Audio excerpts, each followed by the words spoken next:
Good morning. Welcome to Pathways Encouraging a Better Life.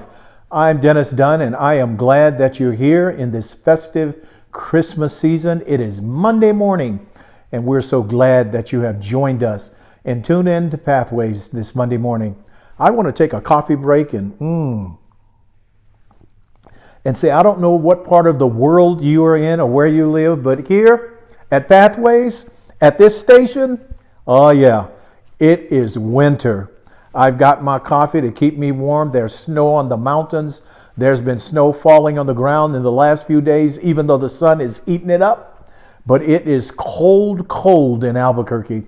But I want to say to you this season, Merry Christmas and a very, very happy New Year, because we're in the season of sleigh bells. Oh, sleigh bells just sliding and lights are flashing and all of these things are going on in this festive season. But I want you to remember, this is Advent.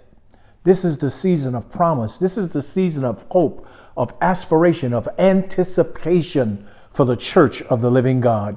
Our ancestors of old, they were waiting in this season on the arrival of the Messiah, of the promised Christ child who would be a deliverer. They thought that they were going to get an earthly king who was going to overthrow the Roman government and make Israel number one again. And if God thought they needed a king to do a battle, he would have sent them that kind of king. And if God thought that they had financial scarcity, that they needed an economist, he would have sent one. But God saw that man was sinful and saw that he needed a savior, so God sent Jesus. And we're so excited because in this season of the church, in Advent, we celebrate with anticipation of Jesus coming back again to rapture his church.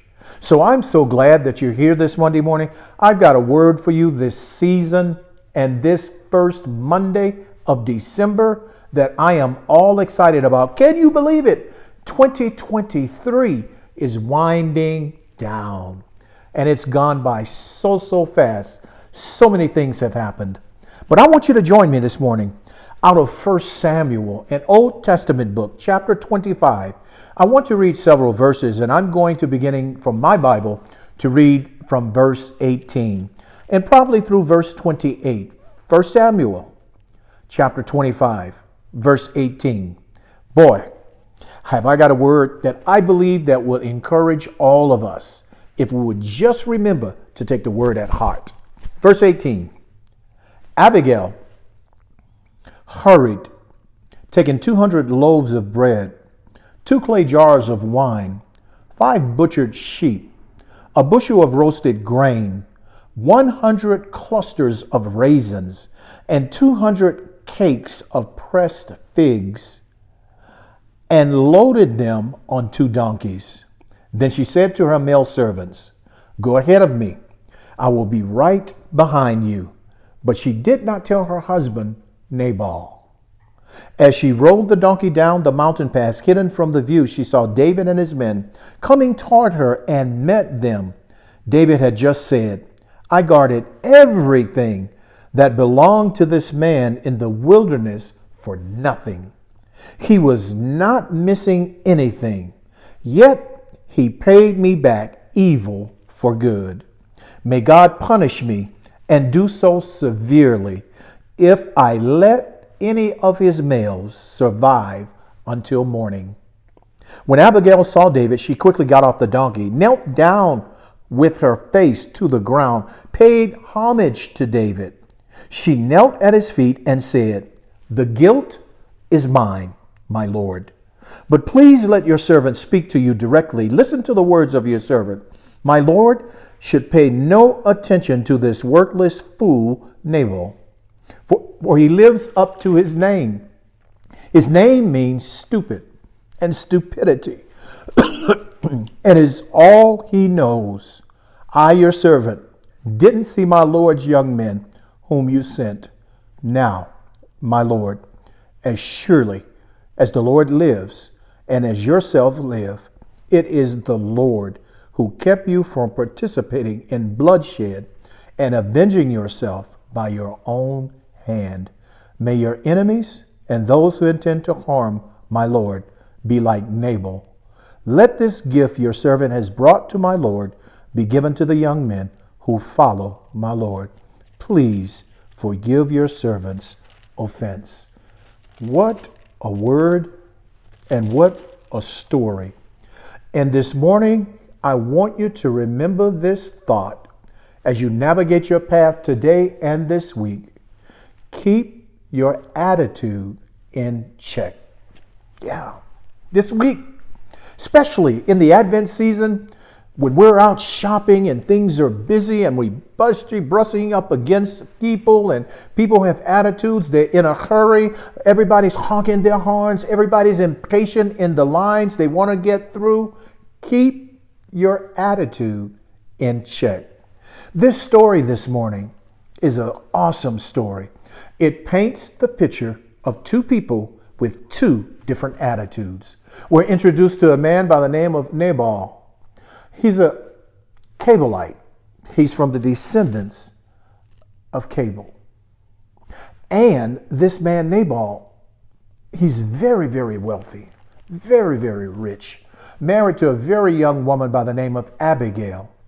And David and his men who had been following him, at this time he had not been anointed the king of Hebron. He had not been anointed the king over Israel. He was on the run from King Saul. He and his men, many years, Saul who had been seeking his life. And Nabal had over 2,000 sheep. And it was time for the shearing. And David sent his men without request to guard all of his flocks as he sheared his sheep from predators, from the lions, from the bears, from the wolves, from two-legged predators, men. And David charged him nothing. The only thing he asked is that, Nabal, will you feed my men and myself after we've done this good deed for you? And you know what he did? He cursed him. He put them out. He ranted and raved with a nasty negative attitude and told him to leave his presence. And he did nothing to show kindness toward David and his benevolence. So in this story, we're introduced to Abigail, this young woman who's married to this old foolish man, and she hears about what he has done. And the Lord moves in her heart to have a different approach, a different attitude, has spoken to her that this man, although he may be on the run, is the next king of Israel. Show him kindness. So she gathers all the male servants and gets all this food together, packs it on these pack animals, and sends the men servants of Nabal to where David is to show kindness. And she rides behind them, and when she approaches David and the men, she humbles herself. Did you notice in the story how she got off her beast and she knelt down in the presence of David? Did you notice her attitude and her mindset was respect and to give him respect, even though he had not been crowned king, even though he was on the run, even though at this time he was a fugitive and an enemy of the state of Israel? She showed respect.